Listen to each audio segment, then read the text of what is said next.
Hello friends, स्वागत है आपका हमारे चैनल ज्योतिष साधना में। और आज हम लाफिंग बुद्धा के बारे में बात करने जा रहे हैं। आजकल सभी घरों में लाफिंग बुद्धा की मूर्ति अधिक पाई जाती है। लोग इसे एक दूसरे को उपहार में देना भी अत्यधिक पसंद करते हैं। लेकिन क्या आप जानते हैं कौन है ये लाफिंग बुद्धा? जिस तरह भारत में वास्तुशास्त्र है, उसी प्रकार चीन में फेंग शुई को माना जाता है। इसीलिए भारत में काफी लोग अपने घरों में लाफिंग बुद्धा की मूर्ति रखना पसंद करते हैं। चलिए हम आपको बताते हैं कि लाफिंग बुद्धा कौन है और ये लाफिंग बुद्धा कैसे बने। महात्मा बुद्ध के कई शिष्य थे और दूर दूर से लोग उनसे शिक्षा प्राप्त करने के लिए आते थे।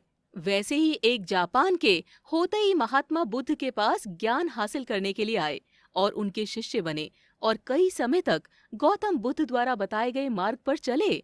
और जब उन्हें आत्मज्ञान की प्राप्ति हुई, तब वो जोर जोर से हंसने लगे और उसके बाद उनके जीवन का एकमात्र उद्देश्य बन गया लोगों को हंसाना और सुखी बनाना। होते ही जहाँ भी जाते थे, लोगों को हंसाते रहते थे और लोग भी उनसे खुश रहते थे। इसीलिए जापान में उन्हें लोग हंसता हुआ बुद्धा यानी लाफिंग बुद्धा कहते हैं।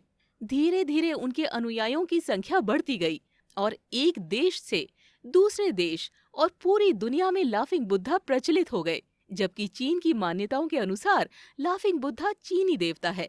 चीन में इन्हें पुताई के नाम से जाना जाता है। ये एक भिक्षुक थे और उन्हें मौज मस्ती करना, घूमना फिरना अत्यधिक पसंद था। वे जहाँ भी जाते अपना बड़ा सा पेट वो बड़ा सा शरीर लेकर लोगों को खूब हंसाया करते थे। तब से लोग उन्हें देवताओं की तरह मानते थे, क्योंकि उनके आते ही लोगों के कष्ट दूर हो जाते थे और वो प्रसन्नचित्त हो जाते थे। तो ये थी लाफिंग बुद्धा के जन्म के पीछे की कहानी।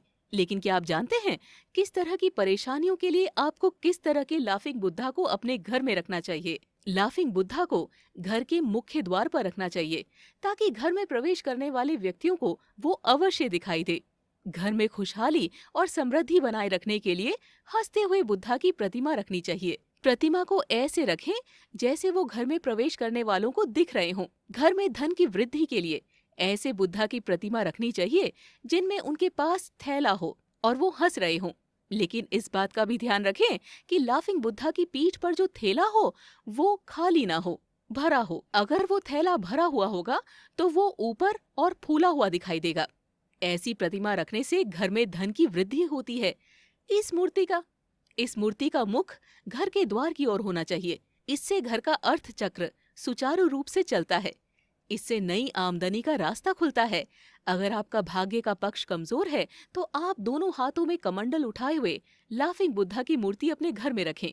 जिन्हें निर्णय लेने में परेशानी होती है या जिनकी निर्णय लेने की क्षमता कम होती है, उन्हें धातु से बनी लाफिंग बुद्धा की मूर्ति अपने घर या ऑफिस में रखनी चाहिए। इससे आपकी डिसीजन मेकिंग पावर बढ़ेगी। घर में सुख शांति बनाए रखने के लिए ध्यान मुद्रा में बैठे हुए लाफिंग बुद्धा की मूर्ति को रखना चाहिए। ऐसी मूर्ति रखने से घर का माहौल शांतिपूर्ण बना रहता है। संतान प्राप्ति के लिए या जिन्हें संतान की प्राप्ति नहीं हो रही है, वो लोग घर में लाफिंग बुद्धा की ऐसी मूर्ति रखें जिनमें वे बच्चों के साथ खेल रहे हों। ऑफिस के लिए आपको नाव में बैठे हुए हंसते हुए लाफिंग बुद्धा की प्रतिमा ही रखनी चाहिए। और इस मूर्ति को जहाँ भी आप रखेंगे तो इस बात का ध्यान रखें कि इस मूर्ति का मुख जिस भी दिशा में हो, ऐसा लगे कि ये नाव ऑफिस के अंदर की ओर आ रही है। बीमारी का पता लगाने के लिए, यदि आपके घर में कोई व्यक्ति बीमार है लेकिन आपको ये ज्ञात नहीं हो रहा है कि इसे कौन सी बीमारी है, तो आपको हाथ में वोलू लिए लाफिंग बुद्धा की प्रतिमा उसके सिरहाने रखनी चाहिए, जिससे आपको बहुत जल्दी ये पता चल जाएगा कि इसे कौन सी बीमारी है।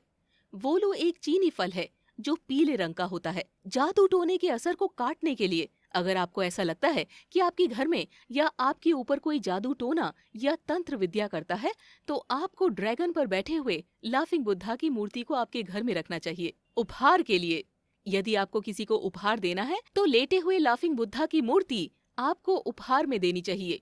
ये देने वाले और लेने वाले दोनों के लिए लाभकारी होता है और दोनों को समृद्धि की ओर ले जाता है। लाफिंग बुद्धा को रखने में सावधानियां क्या क्या बरतनी चाहिए?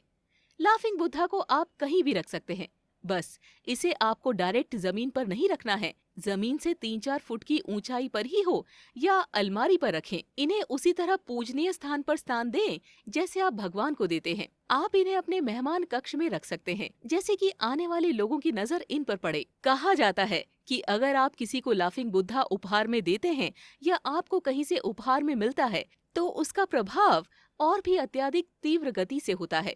तो फ्रेंड्स, आप अपनी परेशानियों और इच्छाओं के अनुसार कौन सा लाफिंग बुद्धा आपकी आवश्यकता है चुन सकते हैं और उसका फायदा उठा सकते हैं और उसे अपने घर में रखकर अपनी इच्छाओं की पूर्ति कर सकते हैं। तो फ्रेंड्स, आपको हमारा ये वीडियो कैसा लगा? अगर अच्छा लगा तो लाइक, कमेंट और ज्यादा से ज्यादा लोगों तक शेयर कीजिए और चैनल ज्योतिष साधना सब्सक्राइब करना मत भूलिएगा। तो मिलते हैं नेक्स्ट वीडियो में।